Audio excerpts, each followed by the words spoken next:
What are we going to be doing? What do you think in the next 3 to 5 years that we're doing today that maybe in the next 3 to 5 years is going to change? Like, what is, if you were to dream about the future? If I was going to be, this is maybe controversial, but I think maybe it's more than 5 years. But I think if we look back at like what are the things we're doing today that are going to prove to just be sort of anti-patterns? You know, we said that castle and moat network architectures are an anti-pattern now. We go to zero trust.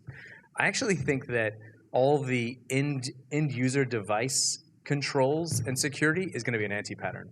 Because the whole point that you're trying to provide all these controls and EDR and on the end user device is because you expect data to be on that device. I think we're going to get to the point where you move from downloading Excel spreadsheets to your laptop to using Fat Client to going to RDP to going to a web app to then running that web app in remote browser isolation. So you're moving data further and further away from where users have the ability to download it or to sort of work with it in an inappropriate way. So I mean, VDI was a big rise up, right? Virtual desktop infrastructure now is desktop as a service, and it's a big. I agree. I think there's a big, push in that direction, which is funny because we've come full circle.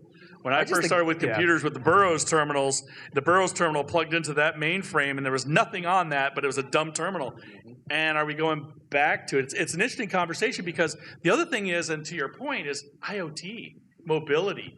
Right, so we're at a point now where more than 50% of traffic on the internet is actually mobility, and desktop sales are kind of on that downslope, and now people want to go to tablets, they want to go to mobility. So how are we going to secure mobility in this traditional environment? And the answer is we can't. And that's why I'm a big proponent of anybody that comes to me and says, I have a lot of mobility customers, I have a lot of remote customers, I have a lot of IoT. We need to talk SASE. It's a slam dunk because everything has to touch the network.